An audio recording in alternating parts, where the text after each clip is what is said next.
Hello, my name's Gavin. This is Genre Books and it's tag whatever day this is.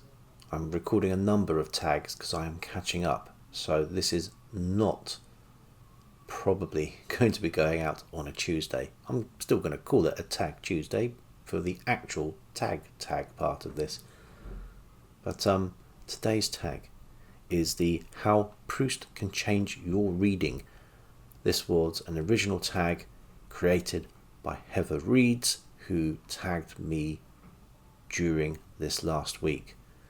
And this is a tag that really stretched the grey matter. Heather talks about the provenance, creation of the tag extensively in her video, so I will link this below, and yes, worth a watch. I only have a limited experience with Alain de Botton, so I'm not going to make any comment about him. I will leave that in Heather's capable hands.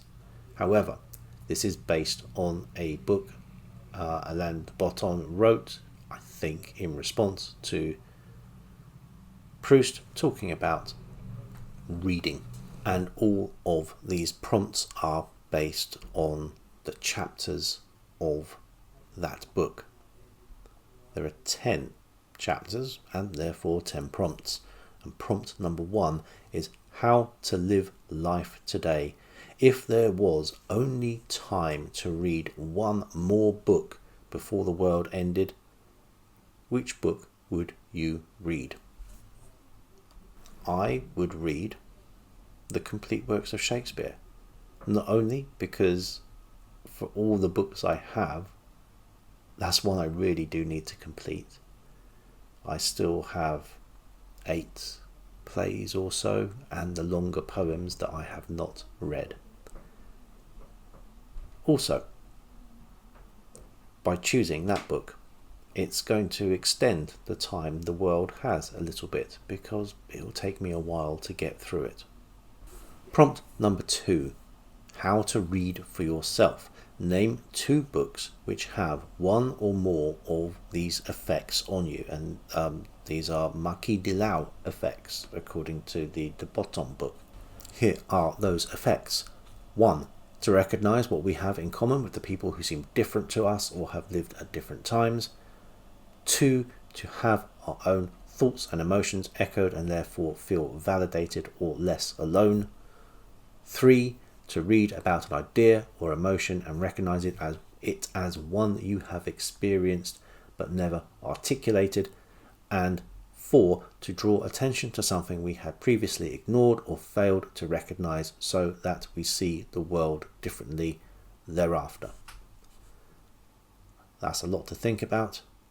I'm going to go with 1 and 4 for that list, and I'm going to choose a book which I haven't read for at least a quarter of a century, but still sticks with me, and that is Beloved by Toni Morrison. The protagonist's lived experience is something I have no commonality with. A century and a half ago, a former slave, forced to make a terrible decision, but the writing is such that it really puts you in that position, forces you to sort of think about what you might do or how you might react when it comes back to haunt you. But looking at the 4th of these reasons, it does draw attention to something you've ignored or failed to recognize. Beloved certainly is one of those books that has stuck with me for years. I can't remember all the details about it, but some parts of it still feel quite vivid. Prompt number 3, how to take your time. If you had to spend a week in a cabin in the woods with no phone, no television, no radio or internet, and no transport except your own 2 feet, and there was a hardback copy of In Search of Lost Time by Marcel Proust, and that's it, would you try reading the book, or would you do something else, and what would that be? That's probably quite an apposite question, because I have this year failed to read In Search of Lost Time. It was a plan, maybe a foolhardy, ambitious plan, to try to get it read this year. I do want to finish reading it. I will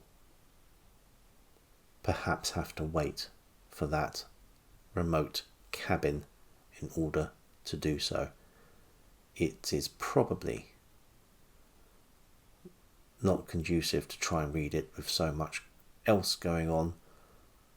At some point I will devote some time to it, because he needs your full attention, which at the moment I don't think I can give him.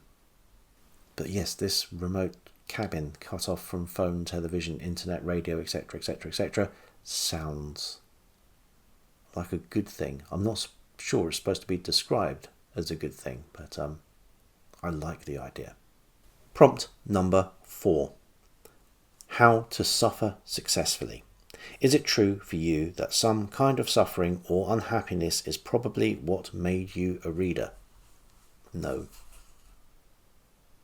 I think it's just inquisitiveness that started me, and I haven't got out of that mode yet.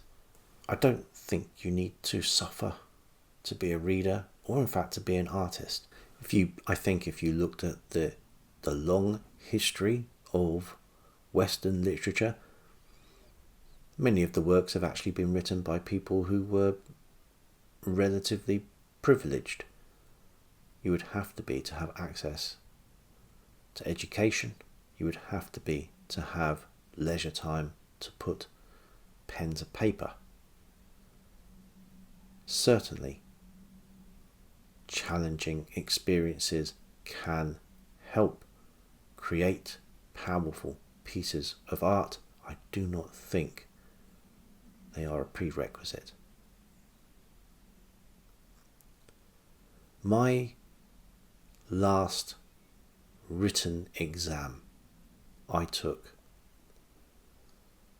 at university, and the last question of that last exam, and this was a course of the theatre of the absurd, and the question simply was, life begins at the far side of despair. Discuss.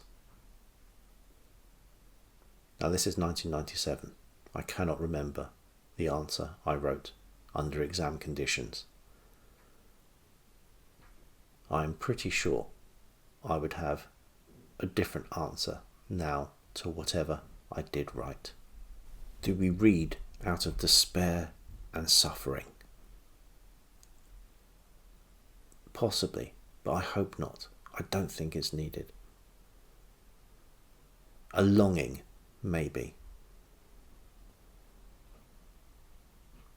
An absence, a quest for experience and knowledge which you are not going to get anywhere else other than between the pages of a book. Prompt number 5. How to express your emotions. I can't do that at the best of times, but the prompt here is to think of a book you recently read and enjoyed, and in 100 words or less describe what was good about it without using adverbs or adjectives. This was a bit of a head scratcher for a while, but I think I got there. So Lost Horizon, which I read recently and did a video about, absolutely loved. Book by James Hilton from the early 1930s. And I did do it in less than 100 words. I think I clocked this at 58 words. This book was a revelation which made me take stock.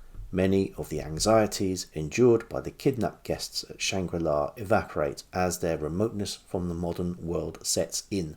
This book elicited a longing to remove myself from some of the problems of this modern world. It's offered a solution I cannot endorse, but see the merit in. There you go. Assignment complete. Prompt number 6. How to be a good friend. Think of a book where friendships are central and discuss whether Proust's principle about 100% honesty being bad for friendship is true or not. The book I've chosen is Brideshead Revisited by Evelyn Waugh. And I'm not entirely sure which side of the fence it may come down on this principle about 100% honesty being bad for friendships. I think if people had been a little bit more honest earlier on with Sebastian, it would have been better for him. I think the dishonesty in how people are interacting is multifaceted in that book. It is about deception, not admitting your true self to others for societal reasons. It is about position and class, perhaps making yourself to be something you are not, perhaps rebelling against the privileged background you have been born into. There's a lot of deception in the book. I think it shows that a little more honesty would be a good thing. Whether 100% honesty, I probably wouldn't recommend it. Prompt number 7. How to open your eyes. Is there a book that opened your eyes to the beauty of a different genre or a different subject matter? I'm going to go with a book that I read last year, a book I've spoken about before on this channel, a book that made me see the beauty in horror writing, which sounds odd to say, but Paul Manette's novelization of the 1980s film Nosferatu. Is it 1980s? Possibly late 70s. I think it's early 80s. Definitely a case of the novel being better than the film, although the film has its moments. But the book, from a slow start, really unfolded into something quite lyrical. And I did enjoy that. Prompt number 8. How to be happy in love. Do you have any pointers to help a flagging reader refresh their love for reading? I could tell you probably what works for me, and that is always having multiple books on the go. If I find myself flagging with a particular book, I can switch to another one to pique my interest. There's always short stories, articles, academic pieces to contextualize, reassess, make you think about what you are reading. That's what I would do anyway. If you need to take a break, take a break. Don't force yourself. And don't read yourself into hating reading. Sometimes perseverance is not the way forward. It should never be a chore.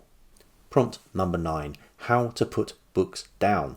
Is there a writer you once considered an oracle, or a book you once thought you would always adore, but over time you have grown to see them differently?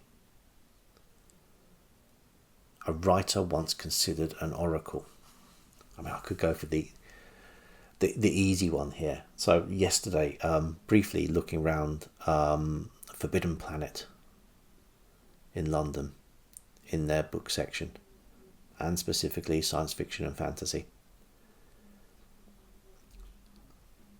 there are an awful lot of books with introductions, blurbs, encomiums produced by Neil Gaiman, which I don't think will be as coveted and sought after as they previously were. Without saying anything about it, he is someone who has fallen off the pedestal for an awful lot of people. But I'm not going to choose Neil Gaiman. That's just something that struck me yesterday when I saw so many books using his endorsement as a selling point. I'm going to go for Philip Roth. And the books I like by Philip Roth, I still really like. I love the earlier stuff. Goodbye Columbus, Portnoy's Complaint. But I think the frustration with life that I shared with Roth when I was a younger boy, reading those books, I think after that we went in slightly different directions. As he grew older, he grew more grumpy and bitter. And believe it or not, I try not to be. That possibly doesn't always make itself known. Maybe it's a case of that Woody Allen line where the aliens come down, I can't remember which film it is, and say to Alan, I preferred your earlier funny movies. But yes, this one was a little bit of an exercise for the brain, and I certainly appreciate adjectives and adverbs a lot more than I maybe did when I started this tag. And the last prompt, tagging other people, which I will do in great numbers below because I really like this tag. Thanks to Heather for tagging me. It's made me think more about my emotional response to books. I don't think you're going to convince me to read Alain de Botton. I think it may convince me that I really do need to read the Proust at some point properly. Until next time, bye.